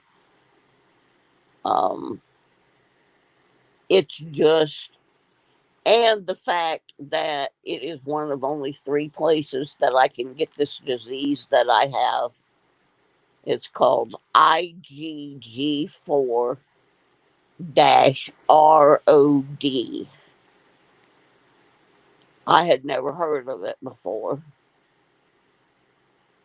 Uh, and I was absolutely shocked. I mentioned it in my channel one night, and um, Kevin, Kevin Katowski, I think that's how you pronounce his last name, knew what it was. And I had just been diagnosed with it like a couple days before I had gotten the phone call that they had finally found something in my brain biopsy and let me know what it was. And Kevin actually knew about the disease and knew about it in the form that I have. And he was the one that told me, uh, hey, there's only 3 places, and here's what they are. Look them up. And the first one was Massachusetts General in Boston. I don't know anybody there. The second one was Mayo Clinic. I don't know anybody there. Third one, University of Michigan, Ann Arbor. Honey, there's where I need to be. So I have been scrimping and saving and doing what I can do to try to get there. But I am so close right now. And then everything in like the last 3 weeks, it's like everything has just started falling apart around me. You know, people dying, me dealing with the 2 heart surgeries and the falling downs and the car and family feud, and it's like all of a sudden everything is going haywire, and losing my health care stuff. So I'm praying that the one thing that does not go haywire is this Michigan thing, because if I have to, I will go up there and stick my stuff in a storage and go live in a cheap hotel room until my apartment is ready. But I've got to get away from this place. It is toxic. That's the only way I can describe it. It is freaking toxic.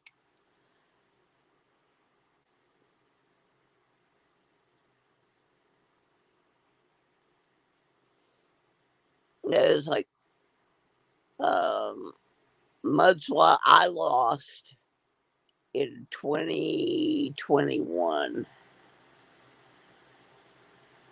One, two, three, four relatives, 3 of whom all lived in the same health facility, and a nurse there decided she needed her paycheck, so she decided to go to work with the beer virus and ended up killing a bunch of people. So, and then the year before that, within about 6 weeks of each other, I lost my 2 oldest and dearest friends, Kathy and Tommy. Tommy died in March and Kathy died in August. So, like from about the time I started getting sick in 20 late 2020 until now, this has just been, it's no good. I got to get away from these toxicness. So I just wish I was getting a little bit more support. My feelings are a little bit hurt, I guess. what was that word people were using for a while? Butt hurt. I guess I'm a little butt hurt because I've seen people in the community say things like that I don't support the community because I don't come in their streams. Well, what they didn't understand was when this thing first started with my eye, it was misdiagnosed and I could not see at all out of my right eye. And the headaches were so severe, they thought I was having strokes. So I couldn't read what was going on in the streams. So how am I going to participate? I can't tell what's going on. So I just had to kind of not be a part of anything. And even though I texted a lot of people and said, look, I'm not intentionally ignoring you, I'm sick. I'm really sick. And, I've seen people get help because they didn't have enough money to put gas in their car to get to work. And I was begging people to help me. And maybe 10 did, and probably 8 of them are in this room right now. Uh, so it kind of hurt my feelings because up until that point, if there was somebody having a problem or whatever, I would donate something to their auction, or I would go on their channel and donate for rolls so that, money was going in. And then I found out it was a one-way street, and it really hurt my feelings.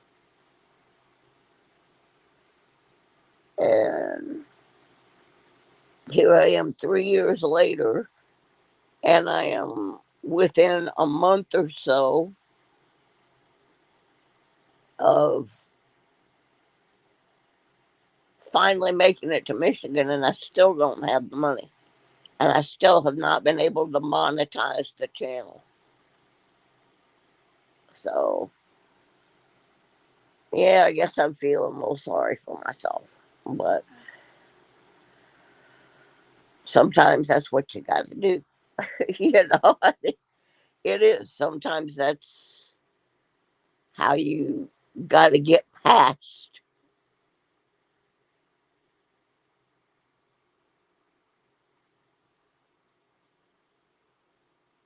I always try to treat everybody well in my channel unless they come in and start crap. Like if you come in my channel and you start bullying somebody else, I'm not going to tolerate it. I just don't, because I was bullied as a kid and I don't like it. That's actually how Mikey became one of my mods. Was people were bullying Mikey about his uh, disabilities, and Mikey was a really smart kid, and I said, "Nope, we're not going to have it." That's one of the reasons I put rules in place about talking about politics and religion. A lot of people, Mud Swat hit a good one right there, don't bother with my channel because I don't have a bunch of high dollar stuff to give away. Once in a while, I do have some stuff to give away. Christmas, we go plain stupid in here. And anybody that's ever been through one of my 12 Days of Christmas things knows that I'm usually still bailing things out in April. Uh, right now, I've been giving away pinpointers, metal detecting pinpointers. They're like, I looked them up from the company that gave them to me to give away. They gave me 6 of them, and they're $80 a piece. Not a bad little prize. I wouldn't have an objection to winning that. But because I don't have like an early bird and a 25 and a 50 and an end of stream and a this and another that, and I can't. I can't afford the postage. But I do have gift toys when I have the ability to do them. But a lot of people come in and they're like, oh, she's not giving away stuff like she used to. So we're not going there anymore. We'll go over here where they're, you know, gifting away a bunch of other, a bunch of stuff. And I don't know. Sometimes I'm entertaining and sometimes I'm probably boring as not. In fact, M3 gets more views than I do. But anyway, I just needed to vent. Um, I am. I still have 2 giveaways, 3 actually. I'm going to try to work on them Sunday. I had the opportunity to do this Friday and Saturday mini yard sale thing that I really need to do to get rid of this stuff and make a little money.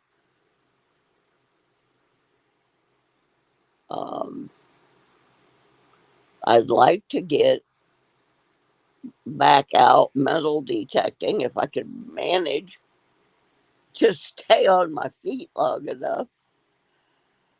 Some people are like, William, they come in to hear what kind of crazy story do I have to tell that night.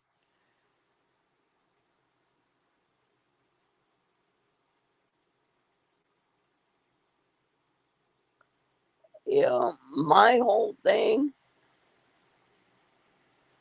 um, I'm selling things that I'd rather not sell, but I need to sell them. The one thing that I am having a problem parting with, but I have put some of it up for sale, is my music equipment because, you know, musicians, we have a problem parting with things like a guitar that we've had for 20 years, stuff like that.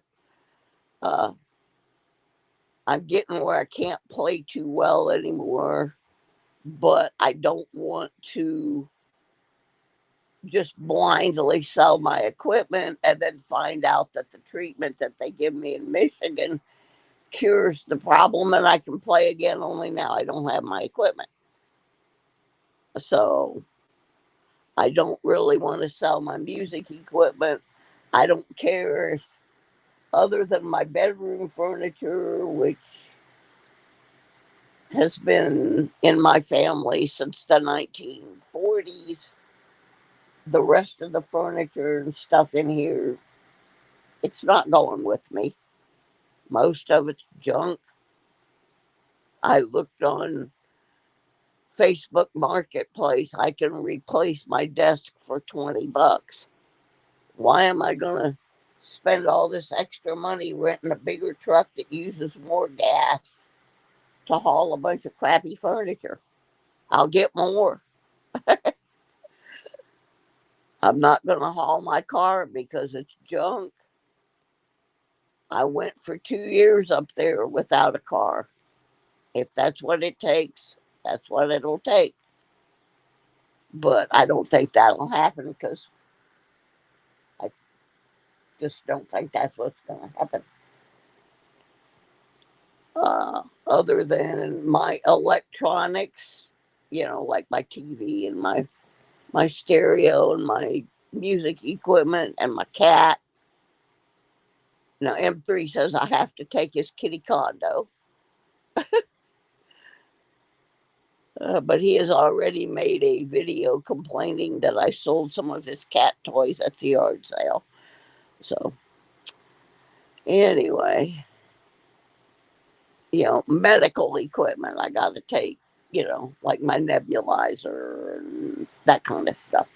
But, like, I've got collections of things that while I like them, if selling them is going to get me where I need to be, like I have a collection of McCoy pottery. I have a collection of cameras. Some of them are like total junk, and some of them are a little better. But I can't really see to do too much photography. I'm trying to reteach myself to use my left eye instead of my right eye. But a lot of the stuff is just, it's not going. If I can't sell it before it's time to leave, I'll donate it to the local thrift store that provides food boxes to poor people. I'm not that attached. I sold a lot of my coin collection because I'm not that attached. I'm having a little problem with metal detectors for the same reason as I am guitars. If the treatment that I get in Michigan fixes the problem and then I can metal detect again, I don't want to have sold off my metal detecting equipment. So there's some stuff that I want to keep and there's other stuff I don't care. I mean, I'd like to keep it, but it's not mandatory. Do I need to have that item to survive?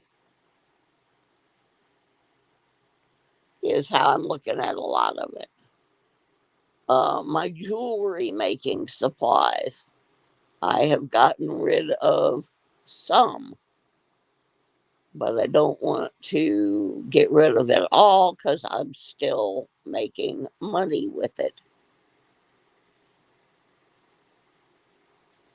So that's just, I'm having to make a lot of those kind of decisions. I have cut way back on, there's some jewelry I can't make anymore. Now, see, I couldn't ride the bicycle, so I'd be screwed much like uh, I would be screwed. I would look like something out of Monty Python, where I would just get on the bike, pedal it twice, and fall right over. No, maybe Fire Sign Theater, if you don't know who that is. They had this great little routine, and there was one part of it in there where it was basically, let's stand her on her head. No, she's no fun. She falls right over. And that would be me and the bicycle. So, all right. I have got to go to sleep because I got to do this dumb yard sale tomorrow. Fortunately, everything is left in the car from last week. All I got to do is pull the car up to the space. And I'm just going to start taking the boxes out and setting them on the ground on a tarp and some tables, and I'll piddle around and lay them all out later. But a lot of stuff is going on this big long table that says 25 cents. Just give me a quarter and get it out of here. And then we'll search all the quarters. So, anyway, that's what's going on. There's just a lot of really intense toxic crap, between physical crap, people dying, money problems. I'm not trying to ignore the channel. I'm just having some issues. If you follow the community tab on my channel page, I usually try to keep things up to date on there. Oh, and just to throw one more little one in, the two family members that are at odds, the one that chose to start this chose to start it on my late mother's birthday. Can't just leave things alone. Got to stir it up on my mom's birthday. So if I owe you something, I am working on it. If I don't owe you something, that's probably a miracle. And just bear with me.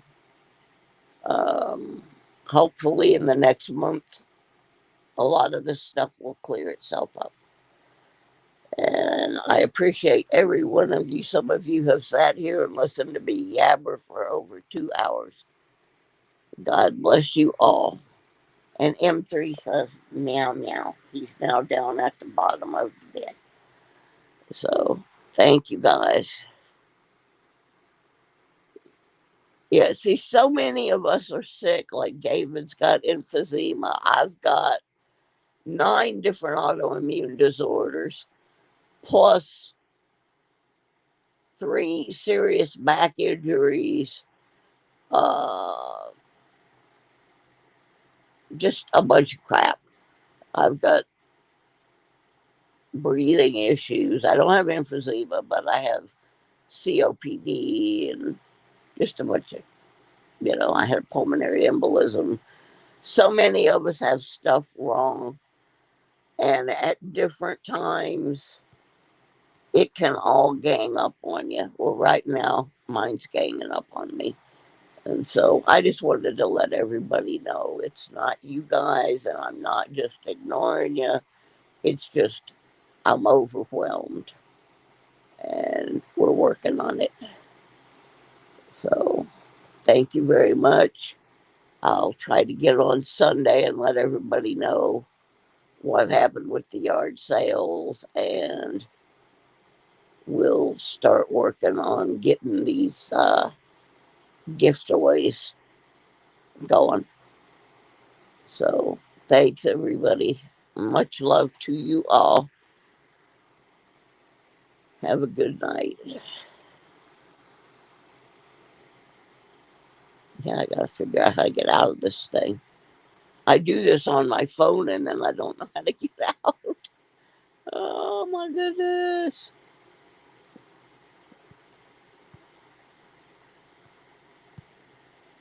I know there's a button down there somewhere. This thing's crazy. There it is. All right, I found the exit. Bye, everybody. Yeah, I quit smoking 24 years ago. Best thing I ever did. Night, everybody.